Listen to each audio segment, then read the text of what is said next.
ಮಕ್ಕಳೇ, ಈಗಾಗಲೇ ನಿಮಗೆ 8ನೇ ತರಗತಿಯ ಎಲ್ಲ ಅಧ್ಯಾಯಗಳು ಮುಗಿದೆ ಅಲ್ವಾ? ಹಾಗಾಗಿ ಈ ತರಗತಿಯಲ್ಲಿ ನಾವೀಗ ಪುನರಾವರ್ತನೆ ಮಾಡೋಣ. ಈ ಎಲ್ಲ ಅಧ್ಯಾಯಗಳಿಗೆ ಸಂಬಂಧಿಸಿದಂತೆ ಇವತ್ತು ನಾವು ರಸಪ್ರಶ್ನೆ ಕಾರ್ಯಕ್ರಮವನ್ನು ನಡೆಸೋಣ. ಗೊತ್ತಾಯ್ತಾ? ನಿಮಗೆ ಭಾಗ 2ರಲ್ಲಿರುವಂತಹ ಅಧ್ಯಾಯಗಳು ಯಾವ್ಯಾವುದು ಅಂತ ನೋಡೋಣ. ಸಸ್ಯಗಳ ಮತ್ತು ಪ್ರಾಣಿಗಳ ಸಂರಕ್ಷಣೆ, ಪ್ರಾಣಿಗಳಲ್ಲಿ ಸಂತಾನೋತ್ಪತ್ತಿ, ಹದಿಹರೆಯಕ್ಕೆ ಪ್ರವೇಶ, ಶಬ್ದ ಅಧ್ಯಾಯ ಹಾಗೂ ವಿದ್ಯುತ್ ಪ್ರವಾಹದ ರಾಸಾಯನಿಕ ಪರಿಣಾಮ, ಕೆಲವು ನೈಸರ್ಗಿಕ ವಿದ್ಯಮಾನಗಳು ಹಾಗೂ ಬೆಳಕು. ಈ ಅಧ್ಯಾಯಗಳಿಗೆ ಸಂಬಂಧಪಟ್ಟಂತೆ ನಾವೀಗ ರಸಪ್ರಶ್ನೆ ಕಾರ್ಯಕ್ರಮವನ್ನು ನಡೆಸೋಣ. ಪ್ರತಿಯೊಂದು ಬೆಂಚಿಗೂ ನಿಮ್ಮ ಪ್ರಶ್ನೆ ಕೇಳ್ತಾ ಹೋಗ್ತೀವಿ. ಸರಿಯಾದ ಉತ್ತರವನ್ನು ಹೇಳಿದವರಿಗೆ 10 ಅಂಕಗಳು. ನೇರವಾಗಿ ಅತಂಡ ಕೇಳ್ತೀವಲ್ಲ ಅವರಿಗೆ 10 ಅಂಕಗಳು. ಪಾಸ್ ಮಾಡಿದವ್ರಿಗೆ ಹೇಳಿದವ್ರಿಗೆ 5 ಅಂಕಗಳಿರುತ್ತೆ. ಕೆಲವೊಂದು ಸುತ್ತು ಪಾಸ್ ಇರುದ್ದು ಮಾಡ್ತೀವಿ, ಎಲ್ಲ ಸುತ್ತುಗಳಿಗೂ ಪಾಸ್ ಇರಲ್ಲ. ಅರ್ಥ ಆಯ್ತಾ? ಈಗ ಫಸ್ಟ್ ಮೊದಲನೇ ರೌಂಡ್ ಕೇಳಿದಾಗ ಪಾಸ್ ಇರೋದಿಲ್ಲ. ಅರ್ಥ ಆಯ್ತಾ? ಹೇಳ್ತೀನಿ ಯಾವ ಇದಕ್ಕೆ ಸುತ್ತಲ್ಲಿ ಪಾಸ್ ಇರುತ್ತೆ ಅಥವಾ ಇರಲ್ಲ ಅನ್ನೋದು. ಅರ್ಥ ಆಯ್ತಾ? ಹಾಗೆ ಇಲ್ಲಿ ತಂಡಗಳು ಕೂಡ ಇದಾವೆ, ವಿಜ್ಞಾನಿಗಳ ಹೆಸರಲ್ಲಿ ಕೊಡಲಾಗಿದೆ. ಸೊ ಇದು ನಾವು 1ನೇ ತಂಡ ಅಂತ ಟೈಪ್ ಮಾಡೋಣ. 1ನೇ ತಂಡ ಅಂದ್ರೆ ಯಾವುದು? ರಾಮ ತಂಡ. 2ನೇ ತಂಡದವರು ಮೇಡಮ್ ಕ್ಯೂರಿ ತಂಡ. ಹಾಗೆ 3ನೇ ತಂಡದವರು ಹೆಸರಿಕಾಯಿ ಲೀಡರ್ ಯಾರು? ನ್ಯೂಟನ್ ತಂಡ. ನೆಕ್ಸ್ಟ್ ನಿಮ್ದು ಯಾವ ತಂಡ? ನಮ್ಮ ಜಗದೀಶ್ ಚಂದ್ರ ಬೋಸ್ ತಂಡ. ಹಾಗೆ ನೆಕ್ಸ್ಟ್ ಬೆಂಚ್ ಅಬ್ದುಲ್ ಕಲಾಂ ತಂಡ. ನೆಕ್ಸ್ಟ್ ನೀನು ಎಷ್ಟನೇ ಬೆಂಚ್ ಇದೀಗ? 6ನೇ ತಂಡ. ಐನ್ಸ್ಟೀನ್. 6ನೇ ತಂಡ ಇದಲ್ವಾ? 6ನೇ ತಂಡ ಯಾರು? ಇದಲ್ವಾ? ಇದಾಯ್ತಾ? ಈಗ ಲೂಯಿಸ್ ಪಾಸ್ಟರ್ ತಂಡ. ಯಾವುದು? ನೆಕ್ಸ್ಟ್ ನಿಂದ ಹೇಳು, ಜೋರಾಗಿ ಹೇಳ್ಬೇಕು. ಐನ್ಸ್ಟೀನ್ ತಂಡ. ನೆಕ್ಸ್ಟ್ ಬೆಂಜಮಿನ್ ಫ್ರಾಂಕ್ಲಿನ್ ತಂಡ. ನೆಕ್ಸ್ಟ್ ನಿಂದ ಅಕ್ಷರ ಜೋರಾಗಿ ಹೇಳ್ಬೇಕು. ರಾಬರ್ಟ್ ತಂಡ. ಹಾಗೇನೆ ತಂಡ ಯಾವ್ದೊಂದಿದ್ದ? ಮೈಕಲ್ ಫ್ಯಾರಡೆ ತಂಡ. ಇಷ್ಟು ತಂಡಗಳಿದೆ ನಿಮಗೆ. ಆಯ್ತಾ? ಈಗ ನಾನು ಮೊದಲನೇ ಪ್ರಶ್ನೆಯನ್ನ ಮೊದಲನೇ ಅಧ್ಯಾಯಕ್ಕೆ ಸಂಬಂಧಪಟ್ಟಂತೆ ಕೇಳ್ತೀನಿ. ಉತ್ತರ ಗೊತ್ತಿದ್ದವರು ಆ ತಂಡದಲ್ಲಿ ಎದ್ದು ನಿಂತ್ಕೊಂಡು ಸ್ಪಷ್ಟವಾಗಿ ಹೇಳಬೇಕು. ಗೊತ್ತಾಯ್ತಾ? ಮೊದಲನೇ ಪ್ರಶ್ನೆ ಯಾರಿಗೆ, ಯಾವ ತಂಡದವರಿಗೆ ಅಂದ್ರೆ ಮೊದಲನೇ ತಂಡದ ತಂಡಕ್ಕೆ ಪಾಸಿಗೆ ಜಾಸ್ತಿ ಟೈಮ್ ಇರಲ್ಲ, ಬೇಗ ಬೇಗ ಹೇಳ್ಬೇಕು. ಅರಿವಿನ ಅಂಚಿನಲ್ಲಿರುವ ಪ್ರಭೇದಗಳನ್ನು ದಾಖಲೆ ಮಾಡುವಂತ ಪುಸ್ತಕದ ಹೆಸರೇನು? ತಿಳ್ಕೊಂಡು ಹೇಳಿ. ಎಲ್ಲರಿಗೂ ಕೇಳಿಸ್ಬೇಕು. ಕೆಂಪು ದತ್ತಾಂಶ ಪುಸ್ತಕ. ಉತ್ತರ ಸರಿಯಾಗಿದೆ. ಹಾಗಾಗಿ ಶ್ರೀರಾಮ ತಂಡದವರಿಗೆ 10 ಅಂಕಗಳು. ನೆಕ್ಸ್ಟ್ ಈಗ 2ನೇ ತಂಡವಾದಂತಹ ಮೇಡಮ್ ಕ್ಯೂರಿ ತಂಡಗಳಿಗೆ ನೇರವಾದ ಪ್ರಶ್ನೆ. ಪ್ರಾಣಿಗಳನ್ನು ಅವುಗಳ ನೈಸರ್ಗಿಕ ಆವಾಸದಲ್ಲಿ ಸಂರಕ್ಷಣೆ ಮಾಡಲಿಕ್ಕೆ ಮೀಸಲಾಗಿರುವ ಸ್ಥಳಗಳಿಗೆ ಏನಂತ ಕರೆಯುತ್ತಾರೆ? ಕರೆಕ್ಟ್, ವನ್ಯಜೀವಿ ಧಾಮ. 10 ಅಂಕಗಳಿದ್ದಾವೆ ಸರಿಯಾಗಿ. ನೆಕ್ಸ್ಟ್, ನಿರ್ದಿಷ್ಟ ಪ್ರದೇಶದಲ್ಲಿ ಮಾತ್ರ ಕಂಡುಬರುವಂತಹ ಕೆಲವು ಪ್ರಭೇದಗಳಿರ್ತಾವಲ್ಲ, ಅವುಗಳಿಗೆ ಏನಂತ ಕರೀತಾರೆ? ಜೋರಾಗಿ ಹೇಳ್ಬೇಕು. ಸ್ಥಳೀಯ ಪ್ರಭೇದಗಳು. Very good. ಸ್ಥಳೀಯ ಪ್ರಭೇದಗಳು ಕರೀತಾರೆ. 10 ಅಂಕಗಳು. ನೆಕ್ಸ್ಟ್, ಹಾಗೇನೆ ಮುಂದಿನ ತಂಡ ಯಾವ ತಂಡದಿಂದ? ಜಗದೀಶ್ ಚಂದ್ರ ಬೋಸ್ ತಂಡಕ್ಕೆ ನೇರವಾದ ಪ್ರಶ್ನೆ. ಅರಣ್ಯ ನಾಶದಿಂದ ಉಂಟಾಗುವ ಒಂದು ಪರಿಣಾಮದ ಹೆಸರೇನು? ಮಣ್ಣು ಫಲವತ್ತತೆಯನ್ನು ಕಳ್ಕೊಳ್ಳುತ್ತಲ್ಲ, ಅರಣ್ಯ ನಾಶ ಆಗೋದ್ರಿಂದ ಆ ಪ್ರಕ್ರಿಯೆಗೆ ಅಂತ ಕರೀತಾರೆ? ಅರಣ್ಯ ನಾಶ ಹೇಳು. ಅರಣ್ಯ ನಾಶ ಆಗೋದ್ರಿಂದ ಭೂಮಿ ತನ್ನ ಫಲವತ್ತತೆಯನ್ನು ಕಳ್ಕೊಂಡು ಬಂಜರು ಭೂಮಿ ಆಗುತ್ತೆ, ಫಲವತ್ತತೆ ಕಳ್ಕೊಳ್ಳುತ್ತಲ್ಲ, ಆ ಪ್ರಕ್ರಿಯೆಗೆ ಅಂತ ಕರೀತಾರೆ? ಹೇಳ್ತಿರೋದು ಪಾಸ್ ಹೇಳುವ, ಜೋರಾಗಿ ಹೇಳುವ. Next, very good. ಎಕ್ಸಿಸ್ಟೆಂಟ್ ಹೇಳ್ಬೇಕಪ್ಪ. Very good. ಮರುಭೂಮೀಕರಣ. ಏನು ಮನೆಯಂತ್ರ? ಮರುಭೂಮೀಕರಣ. ಇವರು ಹೇಳಿಲ್ವಾ? ಈಗ 5 ಅಂಕಗಳು. ನೆಕ್ಸ್ಟ್, ಈಗ ನೇರ ಪ್ರಶ್ನೆ ಯಾರಿಗೆ? ಅಬ್ದುಲ್ ಕಲಾಂ ತಂಡದವರಿಗೆ.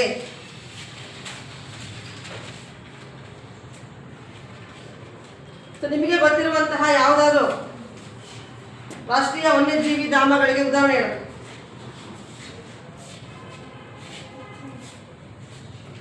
ಕರೆಕ್ಟಾ? ಹ್ಞೂ, ಜೋರಿಗೆ ಹೇಳಮ್ಮ. ಅದೇನದು? ರಾಷ್ಟ್ರೀಯ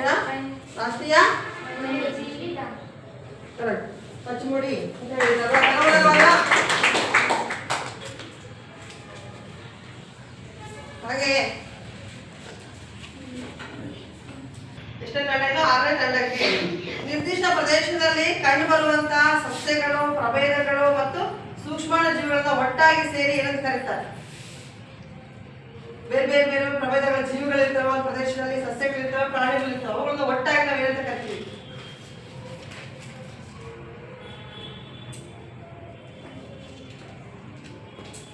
ಕರಿತೀರಾ? ಹೇಳಿ, ಏನಾದ್ರು ಉತ್ತರ ಅರೇಂಜ್ ಮಾಡ್ಕೊಂಡು ಹೇಳ್ತಲ್ಲಮ್ಮ. ನೆಕ್ಸ್ಟ್ ನೆಕ್ಸ್ಟ್ ಬಗೆ ಬಗೆ ಅಂತ ಹೇಳ್ತಾ ಇದ್ದೀವಿ. ಜೀವಿ ಅಲ್ಲ,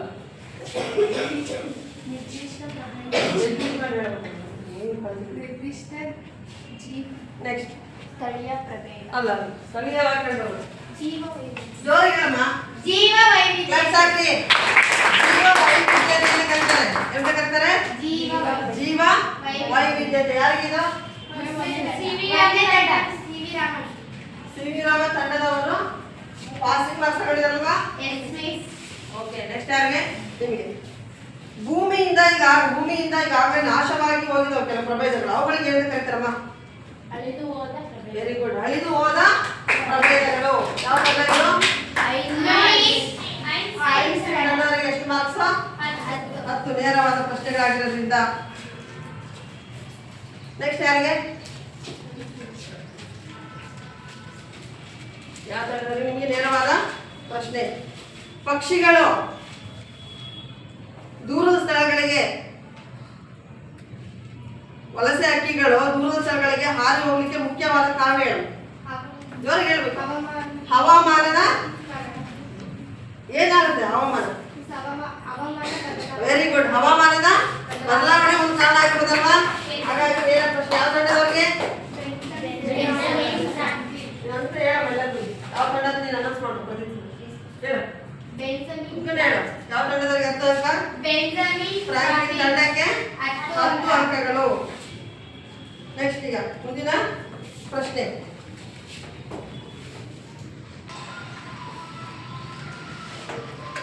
ಈಗ ಅನೇಕ ಪ್ರಾಣಿಗಳು ಅಪಾಯದ ಅಂಚಿನಲ್ಲಿದ್ದಾವೆ ಅಂತಾನೆ ನಮ್ಮ. ಅಪಾಯದ ಅಂಚಿನಲ್ಲಿರುವಂತಹ ಒಂದು ಪ್ರಾಣಿಗಳ ಹೆಸರು ಹೇಳಿ. ಯಾವುದು ಅಪಾಯದ ಅಂಚಿನಲ್ಲಿರುವ ಪ್ರಾಣಿ ಹೆಸರು ಹೇಳಮ್ಮ. ಜೋರಿಗೆ ಹೇಳ. ಯಾವ್ದಾ? ನೀನು ವಾಯ್ಸ್ ಜೋರಾಗಿ ಬೇಕಮ್ಮ.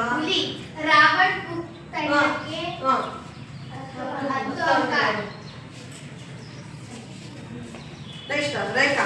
ಪಚಮುಡಿ ಜೀವಿಗಳ, ಮೀಸಲು ಜೀವಿಗಳ ಪ್ರದೇಶದಲ್ಲಿ ಕಂಡುಬರುವಂತ ಒಂದು ಪ್ರಾಣಿಯ ಹೆಸರು.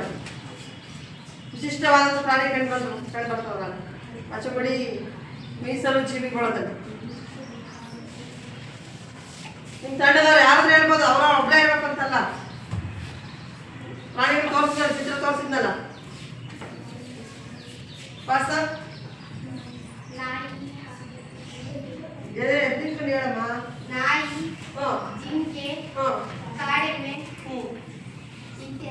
ವಿಶಿಷ್ಟವಾಗಿ ಕಂಡುಬರುವಂತ ಕೆಲವು ಪ್ರಭೇದಗಳಿದಾವಲ್ಲ. ಕಾಡೆಮ್ಮೆದಲ್ವ ಅವಳು ತಗೋದಲ್ಲ, ಕಾಡೆಮ್ಮೆ ಎಲ್ಲ ಬರ್ತಾವಲ್ಲ ಅಲ್ಲಿ, ಕೆಂಚಳಿಲು ಕಾಡೆಮ್ಮೆ ಅವೆಲ್ಲ ಬರ್ತವೆ. ಹಾಗಾಗಿ ಯಾರಿಗೆ ಬೋನಸ್ ಅಂಕಗಳು? ಸಿ.ವಿ. ರಾಮನ್ ತಂಡಕ್ಕೆ 5 ಬೋನಸ್ ಅಂಕಗಳು. ಈಗ ಮೊದಲನೇ ಸುತ್ತು ಮುಗಿತಲ್ವಾ? ಮೊದಲನೇ ಸುತ್ತು ಮುಗಿದಿದೆ. ಈಗ ಎರಡನೇ ಸುತ್ತು. ಮುಂದಿನ ಅಧ್ಯಾಯ ಪ್ರಾಣಿಗಳಲ್ಲಿ ಸಂತಾನೋತ್ಪತ್ತಿ. ಈ ಅಧ್ಯಾಯಕ್ಕೆ ಸಂಬಂಧಪಟ್ಟಂತೆ ಪ್ರಶ್ನೆನ ಕೇಳ್ತೀನಿ ನನಗೆ. ನೆಕ್ಸ್ಟ್ ಯಾವ ತಂಡದಿಂದ? ಇಲ್ಲಿಂದಲೇ ಹೋಗ್ಬಿಡೋಣ ಈ ಕಡೆ. ಸಂತಾನೋತ್ಪತ್ತಿ 2 ವಿಧಗಳು ಯಾವುದು? ಲೈಂಗಿಕ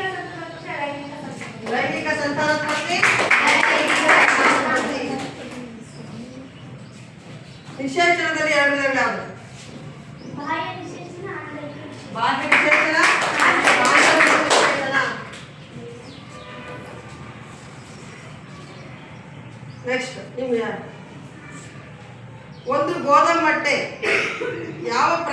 ಮೂಲಕ ಕಪ್ಪೆಯಾಗಿ ಬೆಳೆಯುತ್ತದೆ. ಜೋರಾಗಿ ಹೇಳ್ಬೇಕು. ರೂಪ ಪರಿವರ್ತನೆ. ರೂಪ ಪರಿವರ್ತನೆ ನ್ಯೂಟನ್ ತಂಡಕ್ಕೆ 10 ಅಂಕ.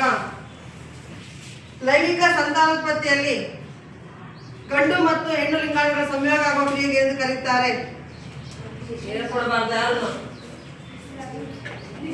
Very good. ಯಾವ್ದ? ಚಂದ್ರಬೋಸ್ ತಂಡಕ್ಕೆ 10 ಅಂಕ. ಹೇಳ್ಕೊಟ್ರೆ ಮೈನಸ್ ಮಾಡ್ತೀನಿ ನೋಡು. ನೆಕ್ಸ್ಟ್ ಯಾರಿಗೆ? ಲೀಲಾವತಿ ಅವ್ರದ್ದು.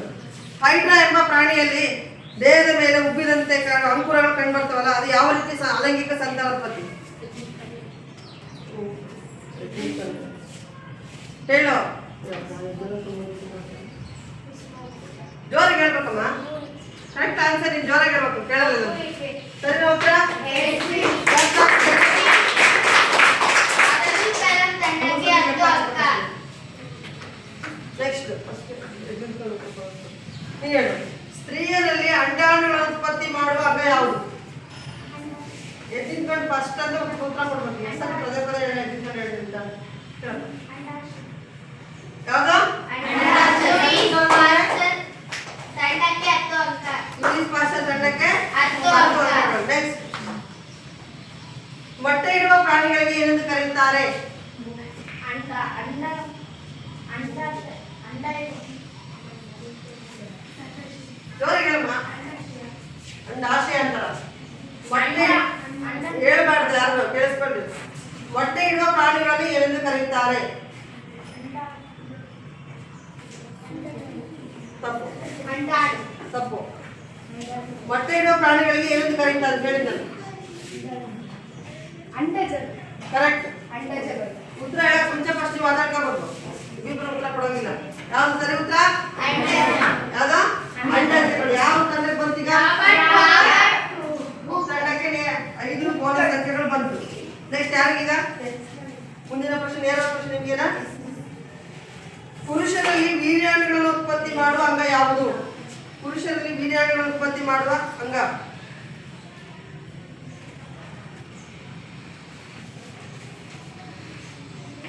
ಹೇಳಮ್ಮ. ಟೈಮ್ ಬೇಗ ಹೇಳು. ಪುರುಷರಲ್ಲಿ ಗಂಡು ಲಿಂಗಾಣುಗಳು ಅಥವಾ ವೀರ್ಯಾಣುಗಳನ್ನು ಉತ್ಪತ್ತಿ ಮಾಡುವ ಭಾಗ ಯಾವುದು? ನೆಕ್ಸ್ಟ್ ಅಲ್ಲ. Very good. ವೃಷಣಗಳು. ಹೇಳಿದ್ದಲ್ಲ, ಚಿತ್ರ ಹೇಳಿಲ್ವ? ಯಾವ್ದು? ಸಿವಿರಾಮ ತಂಡಕ್ಕೆ 5 ಅಂಕಗಳು.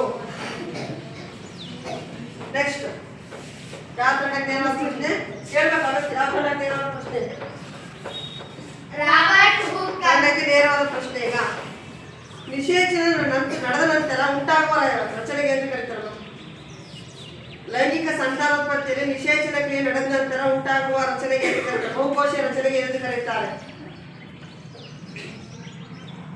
ಅಂತ 4 ಹಂತಗಳು ಬರ್ತಾವಲ್ಲ, ಹಂತಗಳು. ನಿಷೇಚನ ನಡೆದ ನಂತರ ಒಂದು ರಚನೆ ಉಂಟಾಗುವ. ಹೇಳ ಹೊರಗೆ. Very good. ಯಾವ್ದು?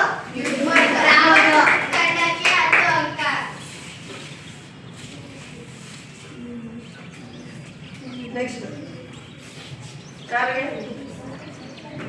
ನಿಷೇಚನ ಕ್ರಿಯೆಯು ಜೀವಿಯ ದೇಹದ ಒಳಗಡೆ ನಡೆದ್ರೆ ಅದಕ್ಕೆ ಏನಂತ ಕರೀತಾರೆ? ಎಂತ ನಿಷೇಚನ ಕ್ರಿಯೆ? ನಿಷೇಚನ ಕ್ರಿಯೆಯು ಪ್ರಾಣಿಯ ದೇಹದ ಒಳಗಡೆ ನಡೆದ್ರೆ ಅದಕ್ಕೆ ಎಂತ ನಿಷೇಚನ ಅಂತ ಕರೀತಾರೆ? ಯಾವುದು? ಆಂತರಿಕ ನಿಷೇಚನ. ಒಳಗೆ ಏನ್ ಹೇಳ್ತಾರೆ ಅದೇನು ಬಾಕಿ ರೇಖಾ? ವಿದ್ಯಾರ್ಥಿಗಳೀಗ 2ನೇ ಸುತ್ತು ಮುಕ್ತಾಯ ಆಗಿದೆ. ಯಾವುದು? ಪ್ರಾಣಿಗಳಲ್ಲಿ ಸಂತಾನೋತ್ಪತ್ತಿ. ಈಗ 3ನೇ ಅಧ್ಯಾಯ ಯಾವುದು? ಹದಿಹರೆಯಕ್ಕೆ ಪ್ರವೇಶ. ಈ ಅಧ್ಯಾಯದಲ್ಲಿ ನಾವು ಹೊಸ ಪ್ರಶ್ನೆಯನ್ನ ಮಾಡ್ತಾ ಹೋಗೋಣ. ಈಗ ನೋಡಿ, 2ನೇ ಸುತ್ತಿನಲ್ಲಿ 2 ತಂಡಗಳಲ್ಲಿ ಅಂಕಗಳನ್ನು ಪಡೆದಿಲ್ಲ. ಗೊತ್ತಾಯ್ತಲ್ಲ?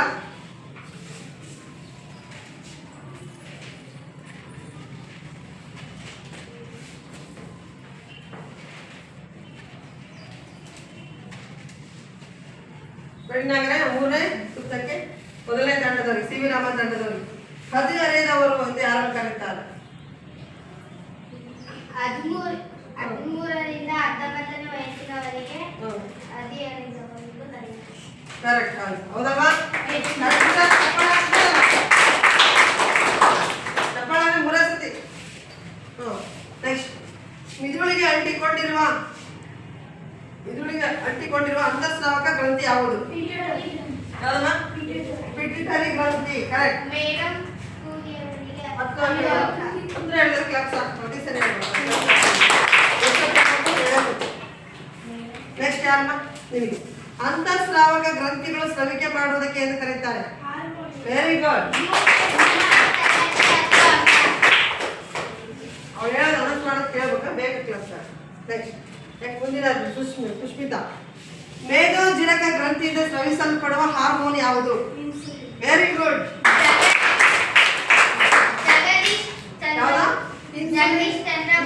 ಎಂಬ ಹಾರ್ಮೋನ್ ನೆಕ್ಸ್ಟ್ ಯಾರಮ್ಮ ಲೀಲಾವತಿ ಸ್ತ್ರೀ ಹಾರ್ಮೋನಿನ ಹೆಸರೇನು ಸ್ತ್ರೀ ದೇಹದಲ್ಲಿ ಉತ್ಪತ್ತಿಯಾಗುವ ಒಂದು ಹಾರ್ಮೋನ್ ಹೆಸರೇನು ಜೋರಿಗೆ ವೆರಿ ಗುಡ್ ಯಾವುದು ಲೂಯಿಸ್ ಪಾಸ್ಟರ್ ಅಬ್ದುಲ್ ಕಲಾಂ ತಂಡಕ್ಕೆ 10 ಅಂಕ ನೇರವಾದ ಪ್ರಶ್ನೆ ನೆಕ್ಸ್ಟ್ ಯಾರಿಗೀಗ ನಿಮ್ಗೆಲ್ವಾ ಹುಡುಗರಲ್ಲಿ ಮುಂಚಾಚಿದ ಧ್ವನಿ ಪೆಟ್ಟಿಗೆಗೆ ಏನೆಂದು ಕರೆಯುತ್ತಾರೆ ಹುಡುಗರಲ್ಲಿ ಮುಂಚಾಚಿದ ಧ್ವನಿ ಪೆಟ್ಟಿಗೆಗೆ ಏನೆಂದು ಕರೆಯುತ್ತಾರೆ ಕೇಳಿದ್ ನಾನು ಮತ್ತೆ ಕರೆಕ್ಟ್ ಹೇಳು ವೆರಿ ಗುಡ್ ಆಡಮ್ಸ್ ಆಪಲ್ ಎಂದು ಕರೆಯುತ್ತಾರೆ ಯಾರಿಗೆ ಲೂಯಿಸ್ ಪಾಸ್ಟರ್ ಅವರಿಗೆ 10 ಅಂಕ 10 ಅಂಕಗಳು ನೆಕ್ಸ್ಟ್ ಯಾರು ನಿಮಗೆ ನಾಳಗಳಿಲ್ಲದ ಗ್ರಂಥಿಗಳಿಗೆ ಏನೆಂದು ಕರೆಯುತ್ತಾರೆ ವೆರಿ ಗುಡ್ ಯಾವುದು ಐನ್ಸ್ಟೀನ್ ತಂಡಕ್ಕೆ 10 ಅಂಕ ಐನ್ಸ್ಟೀನ್ ತಂಡಕ್ಕೆ 10 ಅಂಕಗಳು ಯಾರಮ್ಮ ನೆಕ್ಸ್ಟ್ ಬೆಂಜಮಿನ್ ಫ್ರಾಂಕ್ಲಿನ್ ತಂಡಕ್ಕೆ ಥೈರಾಕ್ಸಿನ್ ಅನ್ನು ಸ್ರವಿಕೆ ಮಾಡುವಂತಹ ಗ್ರಂಥಿ ಯಾವುದು ಥೈರಾಕ್ಸಿನ್ ಹಾರ್ಮೋನ್ ಸ್ರವಿಕೆ ಮಾಡುವ ಗ್ರಂಥಿ ಹೆಸರು ಅದಲ್ಲೇ ಇರ್ತದೆ ಜೋರಿಗೆ ಹೇಳ್ಬೇಕು ಥೈರಾಕ್ಸೈಡ್ ಅಲ್ಲ ಮುಖ್ಯವಾಗಿರ್ತದೆ ಅದಕ್ಕೆ ಅಂತ ಕರೀತಾರೆ ಆ ಗ್ರಂಥಿ ಹೆಸರು ಥೈರಾಕ್ಸಿನ್ ಹಾರ್ಮೋನ್ ಹೆಸರು ಆ ಗ್ರಂಥಿ ಹೆಸರು ಹೇಳು ಫಸ್ಟ್ ಆಗಿ ಹೇಳ್ಬೇಕಲ್ಲ ವಿಚಾರಣೆ ಮಾಡಿ ಏನು ಜೋರಿಗೆ ಹೇಳ ಇನ್ನೊಂದ್ಸರಿ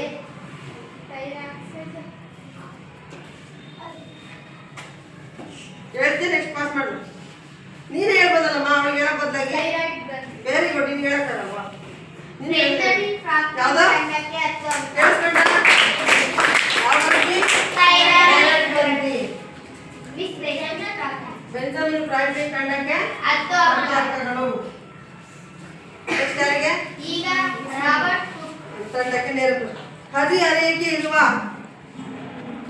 ಮತ್ತೊಂದು ಹೆಸರು ಕಾರುಣ್ಯ ವೆರಿ ಗುಡ್ ಅದು ರಾಬರ್ಟ್ ತಂಡಕ್ಕೆ 10 ಅಂಕ ಹಾಗೆ ಕೊನೆಯ ಪ್ರಶ್ನೆ ಮೂರನೇ ಸುತ್ತಿನ ಮೈಕಲ್ ಕೊನೆಯ ಪ್ರಶ್ನೆಯನ್ನ ಕೇಳ್ತಾ ಇದೀವಿ ಈಗ ಪುರುಷ ಹಾರ್ಮೋನಿನ ಹೆಸರೇನು ಪುರುಷ ಹಾರ್ಮೋನ್ ಟೆಸ್ಟೋಸ್ಟೆರಾನ್ ವೆರಿ ಗುಡ್ ಯಾವುದು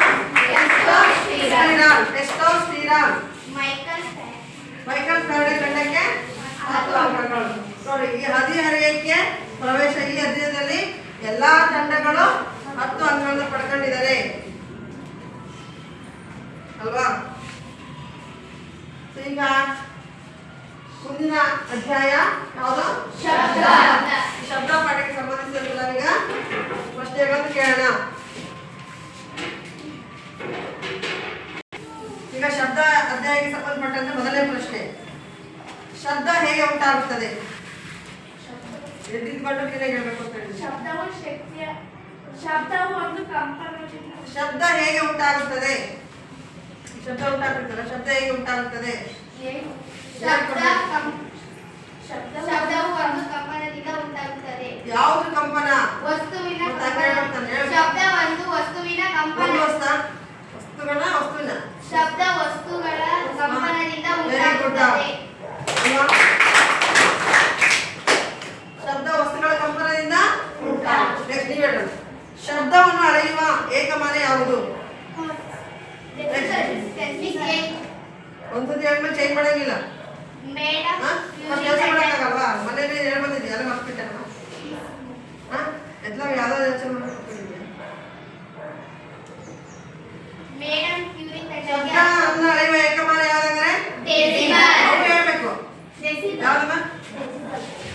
ನೀವು ಬೆಂಚಿನಲ್ಲಿ ಏನು ಮಾಡ್ತಾ ಇದ್ದೀರಿ?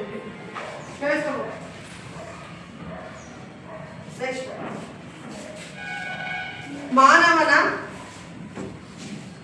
ಕಿವಿಯ ಶಬ್ದದ ವ್ಯಾಪ್ತಿ ಎಷ್ಟು?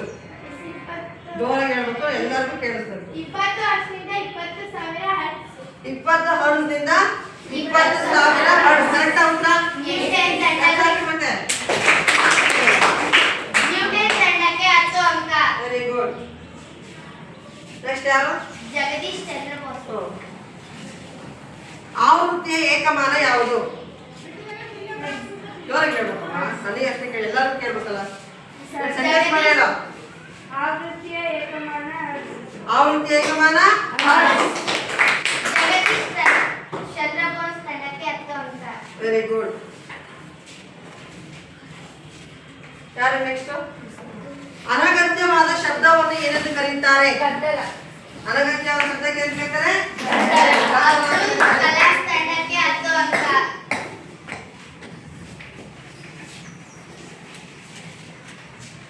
ನೆಕ್ಸ್ಟ್ ಯಾರಿಗೆ?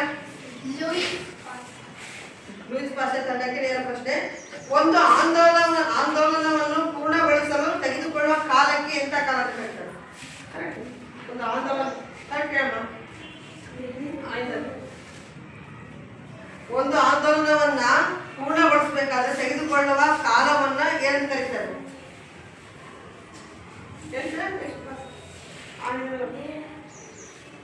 ಎಂತ ಕಾಲ ಅಂತ ಕರೀತಾರೆ? ಏನ್ ಬರೀ ಬಿಸ್ಬಿಟ್ಟು ನಾನು ಜೋರಾಗಿ ಹೇಳ್ಬೋದು. ಕರೆಕ್ಟ್ ಹೇಳ, ಸ್ವಲ್ಪ ಸರಿ ಮಾಡು. ಆವೃತ್ತಿ ಅಲ್ಲ. Very good.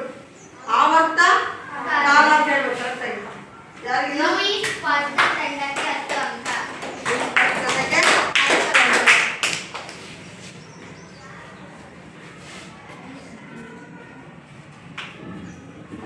ಹೆಣ್ಣು ಮತ್ತು ಕೇಳಿಸ್ಕೊಳ್ಳಿ ಪ್ರಶ್ನೆನ. ಹೆಣ್ಣು ಮಗು ಮತ್ತು ಗಂಡು ಮಗು ಎರಡಕ್ಕೂ ಹೋಲಿಕೆ ಮಾಡಿದ್ರೆ ಯಾರ ಧ್ವನಿ ಕನಿಷ್ಠ ಆವೃತ್ತಿ ಹೊಂದಿದೆ? Very good.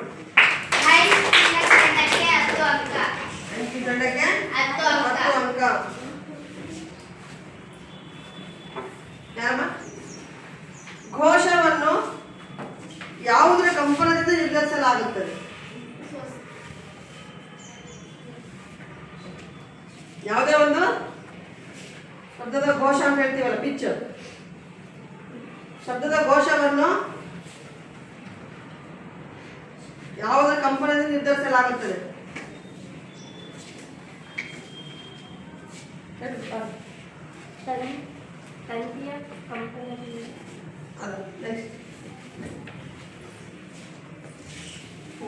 ವಸ್ತುಗಳ ಕಂಪನ.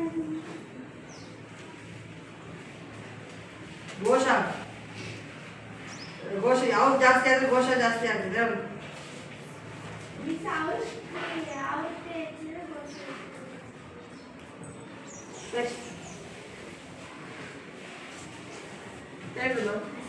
ನಿಮ್ದು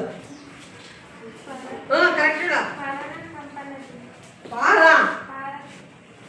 ಅಂತ ಹೇಳ್ಬೇಕು. ಪಾರವಾದ ಕಂಪನದಿಂದ ನಿರ್ಧರಿಸಲಾಗುತ್ತದೆ ಘೋಷವನ್ನು. ಯಾರಿಗೆ? 5 ಅಂತ ಹೇಳಲ್ವಾ? ನೆಕ್ಸ್ಟ್ ಯಾರಿಗ? ನಿಮಗೆ. ಶಬ್ದ ಪ್ರಸಾರವಾಗಲಿಕ್ಕೆ ಏನು ಅವಶ್ಯಕತೆ ಇದೆ? ಯಾವುದ್ರ ಅವಶ್ಯಕತೆ ಇದೆ?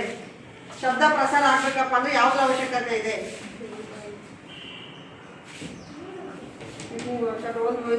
ಬೇಕೇ ಬೇಕಾಗುತ್ತೆ. ಪ್ರಯೋಗ ಮಾಡಿ ತೋರಿಸುತ್ತಾರೆ. ಶಬ್ದ ಪ್ರಸಾರವಾಗಲಿಕ್ಕೆ ಏನ್ ಬೇಕೇ ಬೇಕು, ಅದರಿಂದ ಶಬ್ದ ಪ್ರಸಾರ ಆಗಲ್ಲ.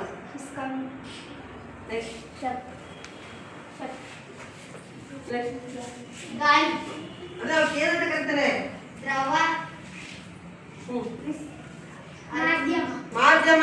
ಶಬ್ದ ಪ್ರಸಾರವಾಗಲಿಕ್ಕೆ ಮಾಧ್ಯಮದ ಅವಶ್ಯಕತೆ ಏನು? ನೋಡಿದ್ರೆ ಮೊಬೈಲ್ ಲಿಂಕ್ ಆಗ್ತಿರ್ಬೇಕಾದ್ರೆ ನೋಡಿದ್ರಲ್ಲ, ಅದು ಗಂಟ ಪತ್ರ ಇಟ್ಟು ಬಟ್ ಯಾವ್ದಾದ್ರು ಮಾಧ್ಯಮ ಬೇಕೇ ಬೇಕು. ಹೌದಾ? ಯಾವ ತಂಡಕ್ಕಿದು? ತಂಡಕ್ಕೆ 5 ಅಂಕಗಳ. Next last question. ಶಬ್ದ ಎಂದರೇನು? ಶಬ್ದವು ಒಂದು ಶಕ್ತಿಯ ರೂಪ. ಶಕ್ತಿ ಒಂದು ರೂಪನ, ಒಂದು ಶಕ್ತಿಯ ರೂಪನ? ಶಕ್ತಿಯ ಒಂದು ರೂಪ. ಶಬ್ದವು ಶಕ್ತಿಯ ಒಂದು ರೂಪ. ಯಾವ ತಂಡಕ್ಕೆ? ಯಾವ ತಂಡ? ಯಾವ ತಂಡ? ಮುಗಿತಲ್ಲ ಈ ಸುತ್ತೀಗ? ಮುಂದಿನ ರಾಸಾಯನಿಕ ಪರಿಣಾಮ ಆ ಪಾಠಕ್ಕೆ ಹೋಗೋಣ ಈಗ. ಮೊದಲನೇ ಪ್ರಶ್ನೆ,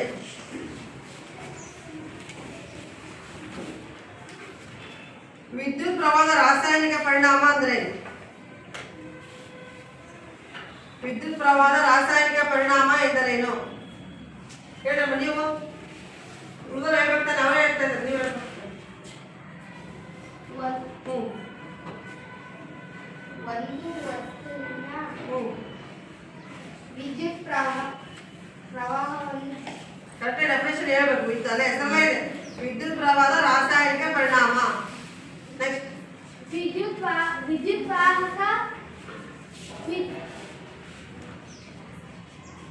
ವಾಹಕ ಅಂಶಗಳು ವಿದ್ಯುತ್ ದ್ರಾವಣಗಳ ಮೂಲಕ ವಿದ್ಯುತ್ತನ್ನು ಹರಿಸಿದಾಗ ರಾಸಾಯನಿಕ ಕ್ರಿಯೆ ನಡೆಯುತ್ತದೆ. ಈ ಪ್ರಕ್ರಿಯೆಯನ್ನು ವಿದ್ಯುತ್ ಪ್ರವಾಹದ ರಾಸಾಯನಿಕ ಎಂತ ದ್ರಾವಣದ ಮೂಲಕ? ವಿದ್ಯುತ್ ವಾಹಕ ವಿದ್ಯುತ್ ವಾಹಕ ದ್ರಾವಣದ ಮೂಲಕ ವಿದ್ಯುತ್ ಹರಿಸಿದಾಗ ಏನ್ ನಡೆಯುತ್ತೆ? ಎಂತ ಕ್ರಿಯೆ ನಡೆಯುತ್ತೆ? ರಾಸಾಯನಿಕ ಕ್ರಿಯೆ ನಡೆಯುತ್ತೆ. ಇದು ಯಾವ ತಂಡ? ಅವ್ರಿಗೆ 5 ಅಂಕಗಳಲ್ವಾ? ಈಗ ನೇರ ಪ್ರಶ್ನೆ ಯಾರಿಗಮ್ಮ? ನೀವ್ ಹೇಳಿ. ವಿದ್ಯುತ್ ಪ್ರವಹಿಸಲು ಬಿಡುವಂತಹ ಯಾವುದಾದರೂ ದ್ರಾವಣಕ್ಕೆ ಉದಾಹರಣೆ ಹೇಳಿ. ಉಪ್ಪಿನ ದ್ರವಣ, ಲವಣಾಂಶದ ದ್ರವಣ, ತಾಮ್ರದ ಸಲ್ಫೇಟ್ ದ್ರವಣ. ದ್ರಾವಣ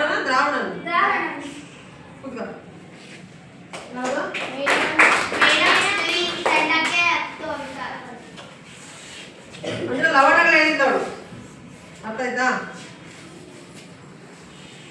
ತಾಮ್ರದ ಸಲ್ಫೇಟ್ ದ್ರಾವಣದ ಮೂಲಕ ವಿದ್ಯುತ್ ಅನ್ನು ಹರಿಸಿದಾಗ ಶುದ್ಧೀಕರಣ ಮಾಡ್ಬೇಕಾದ್ರೆ, ಲೇಪನ ಮಾಡ್ಬೇಕಾದ್ರೆ ತಾಮ್ರ ಸಂಗ್ರಹಣೆ ಆಗುತ್ತಲ್ವಾ ಪಟ್ಟಿ, ಯಾವ ವಿದ್ಯುತ್ ಸಂಗ್ರಹ ಆಗುತ್ತೆ? ಪ್ರಶ್ನೆ ಕೇಳಿಸ್ಕೊ. ತಾಮ್ರದ ಸಲ್ಫೇಟ್ ದ್ರಾವಣದ ಮೂಲಕ ವಿದ್ಯುತ್ ಹಾಯಿಸಿದಾಗ ತಾಮ್ರ ಸಂಗ್ರಹಣೆ ಆಗುವಂತಹ ಪಟ್ಟಿಯನ್ನು ಬ್ಯಾಟರಿಯ ಯಾವ ತುದಿಗೆ ಜೋಡಿಸಲಾಗುತ್ತದೆ? ಜೋರಾಗಿ ಹೇಳಮ್ಮ ಎಲ್ಲರೂ.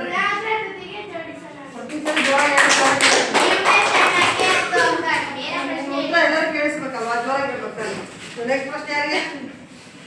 ವಿದ್ಯುತ್ ಲೇಪನ ಎಂದರೇನು? ಒಂದು ವಸ್ತುವಿನ ಮೇಲೆ ಮತ್ತೊಂದು ವಸ್ತುವನ್ನು ಲೇಪನ ಮಾಡುವುದಕ್ಕೆ ಹಂಗೆ ಲೇಪನ ಮಾಡ್ಬಿಡ್ತೀಯಾ? ಏನು ಹರಿಸ್ಬೇಕು ಅಂತ ಹೇಳ್ಬೇಕಲ್ಲ.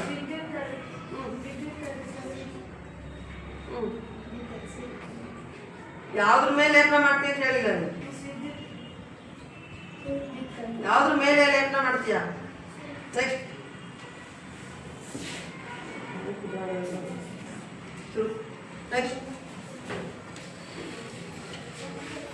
ವಸ್ತು ಅಂತ ಯಾಕಂತ ಯಾವ್ದ್ರ ಮೇಲೆ ಮಾಡ್ತಾ ಇದ್ರಿ? ಬೀಗದ ನೋಡಿದಿರ ಲೇಪನ ಆಗೈತೆ. ಯಾವ್ದ್ರ ಮೇಲೆ ಅದನ್ನ ಹೇಳ್ಬೇಕಾನೆ. ನೆಕ್ಸ್ಟ್, ವಿದ್ಯುತ್ ಶಕ್ತಿಯನ್ನು ಬಳಸಿ ಒಂದು ಲೋಹದ ಮೇಲೆ ಇನ್ನೊಂದು ಲೋಹದ ತಳಪದರವನ್ನು ಲೇಪನ ಮಾಡುತ್ತದೆ. Very good. ಹಿಂಗೆ ಹೇಳ್ಬೇಕು. ವಿದ್ಯುತ್ ಶಕ್ತಿಯನ್ನು ಬಳಸ್ಕೊಂಡ್ಬಿಟ್ಟು ಒಂದು ಲೋಹದ ಮೇಲೆ ಅಂತ ಹೇಳ್ತಾ ಇಲ್ಲ, ವಸ್ತು ಮೇಲೆ ಅಂತ ಹೇಳ್ತಿದ್ದೆ. ಅದು ಯಾವ ವಸ್ತು ಅಂತ ಹೇಳ್ಬೇಕಾನೆ? ಒಂದು ಲೋಹದ ಮೇಲೆ ಮತ್ತೊಂದು ಲೋಹವನ್ನ ಲೇಪನ ಮಾಡ್ತೀವಿ. ಅದು ಸಹಾಯದಿಂದ ವಿದ್ಯುತ್ ಶಕ್ತಿ ಸಹಾಯದಿಂದ. ನೆಕ್ಸ್ಟ್, ಮುಂದಿನ ಪ್ರಶ್ನೆ ಯಾರಮ್ಮ? ತಮ್ಮ ಮೂಲಕ ವಿದ್ಯುತ್ ಪ್ರವಹಿಸಲು ಬಿಡುವಂತ ವಸ್ತುಗಳಿಗೆ ಏನಂತ ಕರೀತಾರೆ? ತಮ್ಮ ಮೂಲಕ ವಿದ್ಯುತ್ ಹರಿಯಕ್ಕೆ ಬಿಡ್ತಾವ, ಪರೀಕ್ಷೆ ಮಾಡಿ ನೋಡಿದ್ವಿ. ವಿದ್ಯುತ್ ಹರಿಯಕ್ಕೆ ಬಿಡೋದು ಯಾವ್ದು, ಬಿಡದೆ ಇರೋದು ಯಾವ್ದು, ಅವುಗಳಿಗೆ ಏನಂತ ಕರೀತಾರೆ? ಈ ತಾಮ್ರ ವಿದ್ಯುತ್ ಹರಿಯಕ್ಕೆ ಬಿಡ್ತಾವದಲ್ಲಮ್ಮ, ಅದು ವಿದ್ಯುತ್ ಹರಿಯಕ್ಕೆ ಬಿಡಂತ ವಸ್ತುಗೆ ಏನಂತ ಕರೀತಾರೆ? ನೆಕ್ಸ್ಟ್, ಟೈಮ್ ಪಾಸಿ ಟೈಮ್ ಕೊಡಲ್ಲ, ಹೇಳ್ಬೇಕು ಬೇಗ ಸಿಂಪಲ್ ಹೇಳಿ. ಈ ನಾಣ್ಯಗಳು ತಂತಿಗಳು ಎಲ್ಲ ಮಾಡಿ ರಬ್ಬರ್ ಆಗೋದಿಲ್ಲ. ಜೋರಾಗಿ ಹೇಳ ಕರೆಕ್ಟು ಅಷ್ಟೇ. ಮುಂದೆ ಹೇಳ್ತೇನೆ, ಮುಂದೆ ಹೇಳಲಿಲ್ಲ. ಉತ್ತಮ ವಿದ್ಯುತ್ ವಾಹಕ. ಉತ್ತಮ ವಿದ್ಯುತ್ ವಾಹಕ ಯಾರು ಹೇಳಿ? ಐನ್ಸ್ಟೀನ್. ತಂಡಕ್ಕೆ 5 ಅಂಕಗಳು, ಬೋನಸ್ ಅಂಕಗಳು. ನೆಕ್ಸ್ಟ್, ಉತ್ತಮ ವಾಹಕಕ್ಕೆ ಒಂದು ಉದಾಹರಣೆ ಹೇಳು. ತನ್ನ ಮೂಲಕ ವಿದ್ಯುತ್ ಹರಿಯಕ್ಕೆ ಬಿಡುವಂತ ಉತ್ತಮ ವಿದ್ಯುತ್ ವಾಹಕ ಲೋಹ ಅಂತ ಹೆಸರು ಯಾವ್ದೋ ಒಂದು ಹೆಸರು ಹೇಳು. ವಿದ್ಯುತ್ ತಂತಿ ಮಾಡಕ್ಕೆ ಯಾವ್ದು ಉಪಯೋಗಿಸ್ತಾ ಇದ್ದಾರೆ? ವಿದ್ಯುತ್ ತಂತಿ. ಯಾವ್ದ? ತಾಮ್ರ. ಇವೆಲ್ಲ ಏನು ಉತ್ತಮ ನಿವಾಸ. ಯಾವ ತಂಡ? ಎಷ್ಟು ಅಂಗಗಳ? 10 ಅಂಗಗಳು. ನೆಕ್ಸ್ಟ್, ದುರ್ಬಲ ವಾಹಕಗಳು ಅಂದ್ರೆ ಏನು? ನಮ್ಮ ಮೂಲಕ ವಿದ್ಯುತ್ ಪ್ರವಹಿಸಲು ಬಿಡುವುದಿಲ್ಲ. ತಮ್ಮ ಮೂಲಕ ವಿದ್ಯುತ್ ಪ್ರವಹಿಸಲು ಬಿಡುವುದಿಲ್ಲವೋ ಅಂತಹ ವಸ್ತುಗಳಿಗೆ ದುರ್ಬಲ ವಾಹಕ. Very good. ದುರ್ಬಲ ವಾಹಕ. ತಂಡಕ್ಕೆ 10 ಅಂಕ. ಯಾರೀಗ ಯಾರಾದ್ರೂ ಅಷ್ಟೇ? ವಿದ್ಯುತ್ ಲೇಪನ ಮಾಡ್ಬೇಕಾದ್ರೆ ವಿದ್ಯುತ್ ಲೇಪನ ಮಾಡುವ ವಸ್ತುಗಳನ್ನು ಬ್ಯಾಟರಿ ಯಾವ ತುದಿಗೆ ಅಳವಡಿಸ್ಬೇಕು? Very good. ಯಾವ ತುದಿಗೆ ಅಳವಡಿಸ್ಬೇಕು? ಆದ್ಮೇಲೆ ವಿದ್ಯುತ್ ಲೇಪನ ಯಾವ್ದು? ಯಾವ ತಂಡ? ವಿದ್ಯುತ್ ಲೇಪನಕ್ಕೆ ಒಳಪಟ್ಟಿರುವಂತಹ ಕೆಲವು ವಸ್ತುಗಳ ಉದಾಹರಣೆ ಹೇಳು. ವಿದ್ಯುತ್ ಲೇಪನಕ್ಕೆ ಒಳಪಡುವ ವಸ್ತುಗಳ ಉದಾಹರಣೆ ಹೇಳಿ. ಸುತ್ತಮುತ್ತ ನೋಡಿರ್ತೀಯಲ್ಲ ವಿದ್ಯುತ್ ಲೇಪನ ಮಾಡಿದ ವಸ್ತುಗಳಿಗೆ ಉದಾಹರಣೆ ಹೇಳಿ. ಯಾವ್ದಾರು ಹೇಳಿ. ವಿದ್ಯುತ್ ಲೇಪನ ಮಾಡಿರುವ ವಸ್ತುಗಳಿಗೆ ಉದಾಹರಣೆ ಎಷ್ಟು ಕೊಟ್ಟಿರ್ತಾರೆ? ನಿಮ್ಮ ಹತ್ರನೇ ಇರ್ತವೆ, ಸುತ್ತಮುತ್ತ ನೋಡ್ತಾ ಇರ್ತೀರ. ಯಾವ್ದು ಹೇಳ್ರಿ?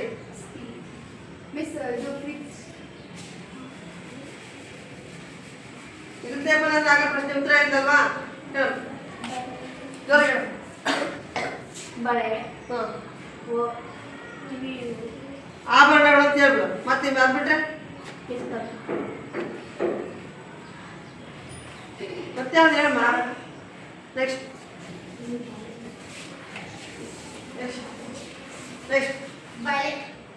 ಆಭರಣಗಳು, ನಲ್ಲಿಗಳು ನೋಡಿದ್ದೀರಾ? ನೆಕ್ಸ್ಟ್ ಆಮೇಲೆ ಅಡಿಗೆ ಮನೆಯಲ್ಲಿ ಬಳಸುವ ವಸ್ತುಗಳು,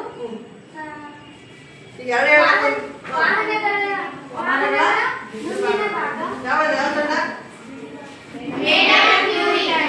5 ಅಂಕಗಳಲ್ವಾ?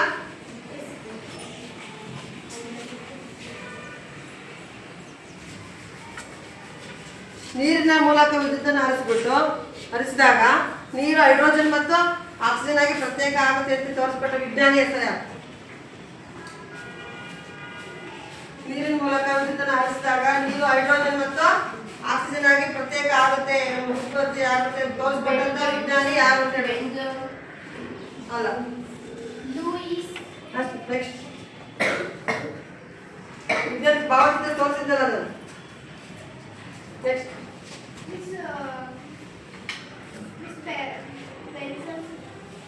ಅಲ್ಲ. ರಸಾಯನಶಾಸ್ತ್ರಜ್ಞ ಯಾರು ಅಂತ? ನೆಕ್ಸ್ಟ್, ಪಡೆದ ವಿಜ್ಞಾನ ಹೆಸರು ಬರುತ್ತೆ. ಹೈಡ್ರೋಜನ್ ಮತ್ತು ಆಕ್ಸಿಜನ್ ಬೇರೆ ಅಂತ ಚಿತ್ರವನ್ನು ತಗೊಂಡ್ಬಂದು ತೋರಿಸಿದ್ವಲ್ಲ. ನೆಕ್ಸ್ಟ್, ಯಾರು ಹೇಳ್ತೀರ ಅವ್ರಿಗೆ ಬೋನಸ್ ಅಂಕ 5 ಮಾರ್ಕ್ಸ್. ಬೆಂಜಮಿನ್ ಫ್ರಾಂಕ್ಲಿನ್ ಅಲ್ಲ. ಮೊದಲನೇ ಅಕ್ಷರ ವಿ. ಕರೆಕ್ಟ್. ಇವರಿಗೆ ಯಾವ ತಂಡ? ವಿಲಿಯಂ ನಿಕೋಲಸ್ ಅಂತ ವಿಜ್ಞಾನ. ಈಗ ಈ ಸುತ್ತು ಹೋಯ್ತಾ? ಈ ಸುತ್ತಿನಲ್ಲಿ ಮಾರ್ಕ್ಸ್ ತೆಗೆದಿರ್ತಾರಲ್ಲ ಇವರೆಲ್ಲ. ಸರಿ, ಈಗ ಮುಂದಿನ ಅಧ್ಯಾಯ ಕೆಲವು ನೈಸರ್ಗಿಕ ವಿದ್ಯಮಾನಗಳಿಗೆ ಸಂಬಂಧಪಟ್ಟಂತ ಪ್ರಶ್ನೆಗಳನ್ನು ಕೇಳ್ತೀನಿ. ಈಗ ನೆಕ್ಸ್ಟ್ ಯಾರು? ಈಗ ಮೊದಲನೇ ತಂಡ. ಭೂಕಂಪ ಅಂದ್ರೆ ಏನು? ಯಾರು ಹೇಳ್ಬೋದು ಈ ಬೆಂಚಲ್ಲಿ? ಒಂದು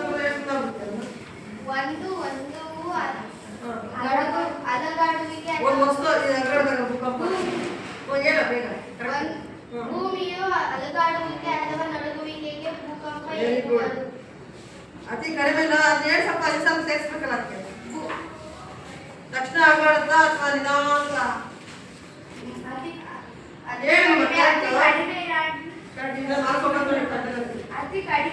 ಅತಿ ಕಡಿಮೆ ಅವಧಿಯಲ್ಲಿ ಎಂತ ಭೂಮಿಯ ಭೂಕಂಪ. ಭೂಮಿಯ ಅತಿ ಕಡಿಮೆ ಅವಧಿಯಲ್ಲಿ ಭೂಮಿಯ ಅಲುಗಾಡುವಿಕೆಗೆ ಅಂತ ಕರಿತೀವಿ ಭೂಕಂಪ ಅಲ್ವಾ? ನೆಕ್ಸ್ಟ್ ಪ್ರಶ್ನೆ, ಕಟ್ಟಡಗಳನ್ನು ಮಿಂಚಿನಿಂದ ಸಂರಕ್ಷಣೆ ಮಾಡಿ ಬಳಸುವ ಸಾಧನ ಮಿಂಚು ಬಂದಾಗ ಯಾವ್ದಾ?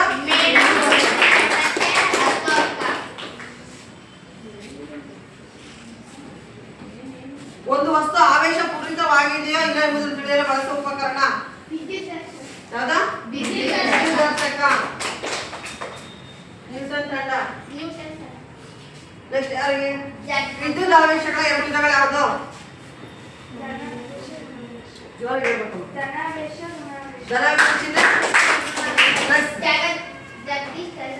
ತಂಡಕ್ಕೆ ಎಷ್ಟು ಅಂಕಗಳು? 10 ಅಂಕಗಳು. ನೆಕ್ಸ್ಟ್ ಯಾರು? ಅಬ್ದುಲ್ ಕಲಾಂ ತಂಡಕ್ಕೆ ಪದೇ ಪದೇ ಭೂಕಂಪ ಸಂಭವಿಸುವಂತ ನಮ್ಮ ಭಾರತದ ರಾಜ್ಯಗಳ ಹೆಸರು ಹಾ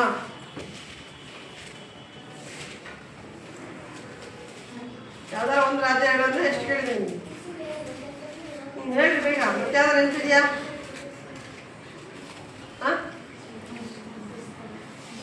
ಒಂದ್ ಹೇಳಿ ಸರಿ ಇದೆ ಅವ್ರು ಹೇಳಿದ 3 ರಾಜ್ಯಗಳು ಕೂಡ ನಿಮ್ಗೆ ಹೇಳಿದ್ವಲ್ವಾ? ಪದೇ ಪದೇ ಭೂಕಂಪಕ್ಕೆ ಒಳಗಾಗುವಂತ ಭಾರತದಲ್ಲಿ 3 ರಾಜ್ಯಗಳು ಯಾವ್ದಾದ್ರು ಒಂದು ಯಾವ್ದು ಹೇಳಿದಮ್ಮ? ಒಂದು ಕರೆಕ್ಟ್ ಹೇಳ. Very good. ಗುಜರಾತ್, ಕಾಶ್ಮೀರ ಎಲ್ಲ ಬರ್ತದೆ. ಯಾವ ತಂಡ? ಅಬ್ದುಲ್ ಕಲಾಂ ತಂಡಕ್ಕೆ 10 ಅಂಕ. ನೆಕ್ಸ್ಟ್ ಯಾರು? ಲೂಯಿಸ್ ಭೂಕಂಪದ ತೀವ್ರತೆಯನ್ನು ಅಳೆಯಲು ಬಳಸುವ ಮಾಪನದ ಹೆಸರೇನು?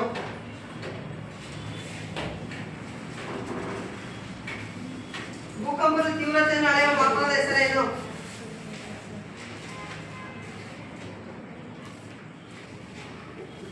ನೆಕ್ಸ್ಟ್ ಜೋರಾಗಿ ಹೇಳ್ಬೇಕಮ್ಮ. ರಿಕ್ಟರ್. ಮುಂದಕ್ಕೆ ಹೇಳು. ಭೂಕಂಪವನ್ನು ಅಳೆಯುವ ಏಕಮಾನ ರಿಕ್ಟರ್. ರಿಕ್ಟರ್ ಅಂದ್ರೆ ಮುಂದಕ್ಕೆ ಪದ ಇದೆಯಲ್ಲ, ಪದ ಹೇಳಮ್ಮ. ಅದಕ್ಕೆ ಏನಂತ ಕರೀತಾರೆ? ರಿಕ್ಟರ್ ಮುಂದಕ್ಕೆ ಹೇಳು. ಪೂರ್ತಿ ಹೇಳ. ಭೂಕಂಪವನ್ನು ಅಳೆಯುವ ಆ ಏಕಮಾನ ಹೆಸರು ಪೂರ್ತಿ ಹೇಳಮ್ಮ.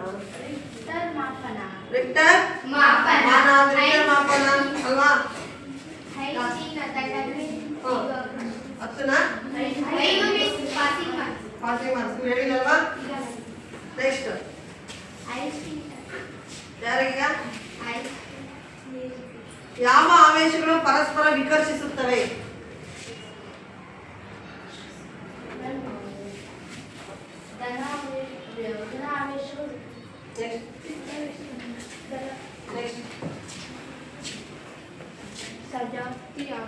ನಾನು ಆಕರ್ಷಣೆ ಮಾಡಕ್ ಕೇಳಿದ್ನ ವಿಕರ್ಷಣೆ ಮಾಡಕ್ ಕೇಳಿದ್ದಮ್ಮ? ವಿದ್ಯಾರ್ಥಿ ಆವೇಶಗಳು. ಅಲ್ಲ, ನಾನು ಕೇಳಿದ್ದೆ ಯಾವ್ದು? ವಿಕರ್ಷಣೆ ಮಾಡ್ತೇವೆ ಅಂತ ಕೇಳಿದ್ನ ಆಕರ್ಷಣೆ ಮಾಡ್ತೇವೆ ಅಂತ ಕೇಳಿದ್ನ? ಯಾವ ಆವೇಶಗಳು ಪರಸ್ಪರ ವಿಕರ್ಷಣೆ ಮಾಡ್ತವೆ? ವಿದ್ಯಾರ್ಥಿ. ದೂರ ಸರಿಯದು. 2 ಆವೇಶಗಳು ಒಂದೇ ಆಗಿದ್ರು ಸಜಾತಿನ ವಿಜಾತಿನ ಅಂತ ಕೇಳಿ ಸರಿಯಾಗಿ ಯೋಚನೆ ಮಾಡ. ವಿಕರ್ಷಣೆ ಒಳಗಾಗದ ಹೇಳು. ಕರೆಕ್ಟ್ ಹೇಳಮ್ಮ. ಸಜಾತಿ ಆವೇಶಗಳು.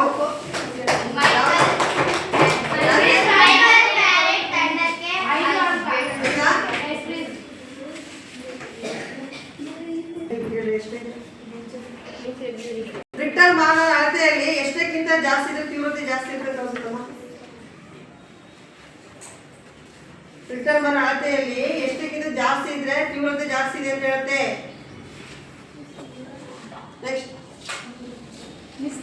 ನೆಕ್ಸ್ಟ್ ರಿಕ್ಟರ್ ಮಾಪನ ಸ್ಕೇಲ್ ಅಲ್ಲಿ ಅಳತೆಯಲ್ಲಿ ಎಷ್ಟಕ್ಕಿಂತ ಜಾಸ್ತಿ ತೀವ್ರತೆ ಜಾಸ್ತಿ ಇರುತ್ತೆ ಅಂತ ಹೇಳಿ ಅಲ್ಲ, 7ಕ್ಕಿಂತ ಹೆಚ್ಚಿದ್ದಾರೆ. ಯಾವ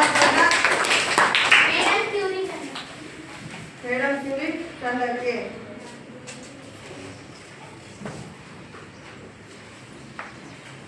ನೆಕ್ಸ್ಟ್ ಭೂಕಂಪದ ಅಲೆಗಳ ದಾಖಲಿಸುವ ಉಪಕರಣ ಯಾವುದು? ಜೋರಿಗೆ ಹೇಳ. ಮುಂದಕ್ಕೆ ಹೆಸರಿಲ್ಲ. ಭೂಕಂಪ ಲೇಖಿ ಯಂತ್ರ. ಯಾವ ತಂಡ? ನೇರ ಪ್ರಶ್ನೆ ಅಲ್ವಾ ಇದು?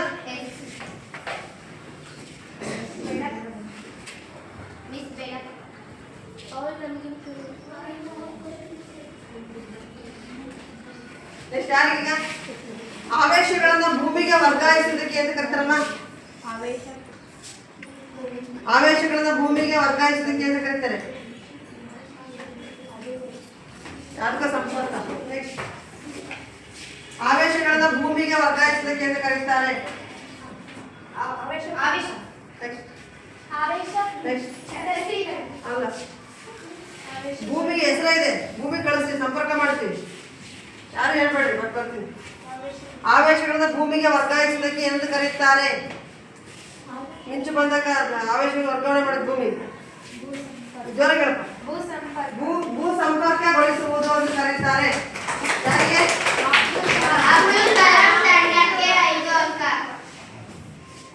ಮುಗಿದ ಈ ಸುತ್ತು? ಈ ಸುತ್ತು ಮುಗಿದಲ್ವಾ? ಲಾಸ್ಟ್ ಯಾವ ಪಾಠ? ಸಂಬಂಧಪಟ್ಟಿರೋದು.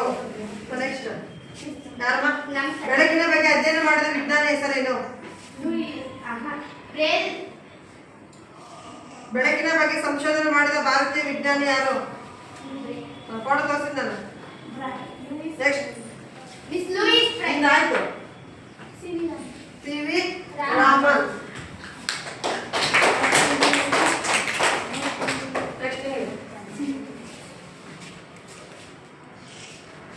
ಒರಟಾದ ಮೇಲ್ಮೈಯಿಂದ ಉಂಟಾಗುವ ಪ್ರತಿಫಲನಕ್ಕೆ ಎಂದು ಕರೆಯುತ್ತಾರೆ. ಅನಿಯತ ಪ್ರತಿಫಲನ. ಅನಿಯತ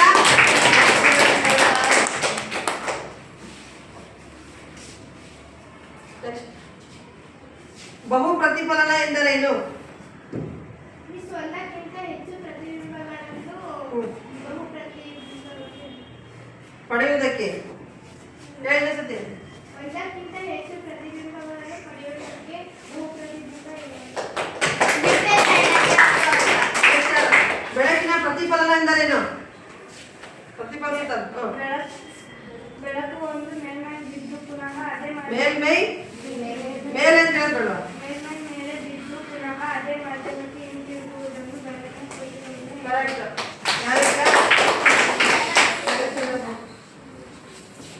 ನೆಕ್ಸ್ಟ್ ಯಾವ ಪ್ರಶ್ನೆ?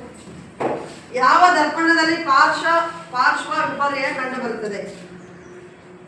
ಪಾರ್ಶ್ವ ವಿಪರ್ಯಯ ಅಂತ ಗೊತ್ತಿದೆ ನಿಮಗೆ. ಡೆಫಿನೇಷನ್ ಯಾವ ದರ್ಪಣದಲ್ಲಿ ಕಂಡು ಬರ್ತದೆ?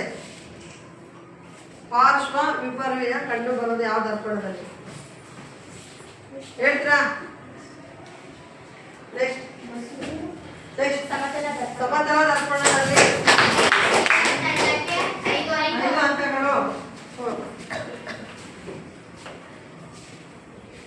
ನೀವು ಮಂದ ಬೆಳಕನ್ನು ನೋಡಿದಾಗ ನಿಮ್ಮ ಕಣ್ಣಿನ ಪಾಪೆಯ ಗಾತ್ರ ಏನಾಗುತ್ತೆ? ಪಾಪೆ ಏನಿರ್ತಾರೆ ಕೇಂದ್ರದಲ್ಲಿ, ಅದರ ಗಾತ್ರ ಏನಾಗುತ್ತೆ? ಮಂದವಾದ ಬೆಳಕನ್ನು ನೋಡಿದಾಗ ಕಣ್ಣಿನ ಪಾಪೆಯ ಗಾತ್ರ ಏನಾಗುತ್ತದೆ? ನೆಕ್ಸ್ಟ್ ದೊಡ್ಡದಾಗುತ್ತೆ. ಕರೆಕ್ಟ್.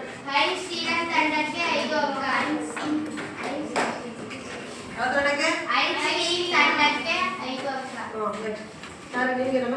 ಪೆರಿಸ್ಕೋಪ್ ಎಂದರೇನು?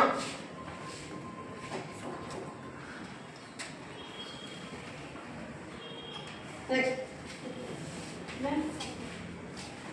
ಪೆರಿಸ್ಕೋಪ್ ಎಂದರೇನು? ನೆಕ್ಸ್ಟ್ ಕೊಟ್ಟಿದ್ದ ತೋರಿಸಿದ ಪೆರಿಸ್ಕೋಪ್ ಹೆಂಗಿದೆ ನೋಡಿದ್ದೀರಾ? ಅಲ್ಲಿ ಏನು ದರ್ಪಣ ಉಪಯೋಗಿಸಿದ್ದಾರೆ? ಒಂದು ಸಮತಲ ದರ್ಪಣದಿಂದ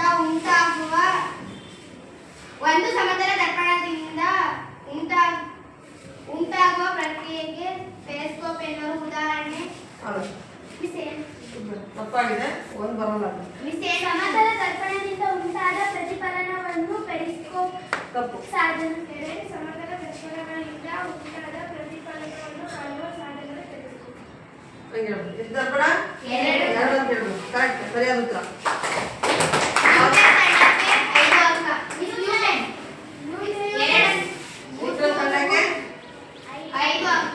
ಯಾರಿಗೆ ನೇರ ಪ್ರಶ್ನೆ ಈಗ? ಯಾರಿಗಮ್ಮ? ಬೆಳಕಿನ ಪ್ರತಿಫಲನದ 1ನೇ ನಿಯಮ ಹೇಳು. ಪತನ ಕೋನ ಪ್ರತಿಫಲನ ಕೋನಕ್ಕೆ ಸಮನಾಗಿರುತ್ತದೆ. ಯಾವುದು? ಎಷ್ಟು ಅಂಕ? ಬೆಳಕಿನ ಪ್ರತಿಫಲನ ನಿಯಮದ 2ನೇ ನಿಯಮ ಹೇಳು. ಪತನ ಕೋನವು ಪ್ರತಿಫಲನ 2ನೇ ನಿಯಮ. ಪತನ ಕೋನವು ಪತನ ಬಿಂದುವಿನಲ್ಲಿ ಎಳೆದ ಲಂಬ.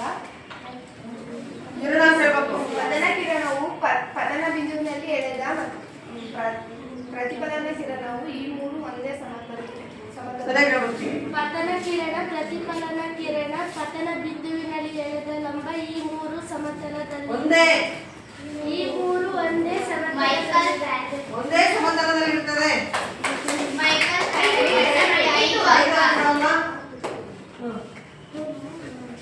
ನೆಕ್ಸ್ಟ್ ಯಾವ ತಂತ್ರದಲ್ಲಿ ಈಗ ನಯವಾದ ಮೇಲ್ಮೈ ಮೇಲಿಂದ ಉಂಟಾಗುವ ಪ್ರತಿಫಲನಕ್ಕೆ ಎಂದು ಕರೀತಾರೆ. ನಿಯತ ಪ್ರತಿ ಏನು ಕರೀತಾರೆ? ನಿಯತ ಪ್ರತಿಫಲನ. ಯಾರು ಮುಗಿತಾ ಈಗ? ಈ ಸುತ್ತ ಎಲ್ಲ ಮುಗಿದೆ ಅಲ್ವಾ? ಈಗ ಮೊದಲೇ ತಂಡದವ್ರ ಪಾಠ ಮಾಡ್ಯಾರು. 10, 20, 30, 40, 50, 60, 70 ಅಂಕಗಳು. 10, 20, 30, 40, 70, 90 ಅಂಕಗಳು. ಮಾಡಿ ಹಂಗೆ ಬೇಗ ಬಂದು 85 70, 85. 50 ನೆಕ್ಸ್ಟ್ 65.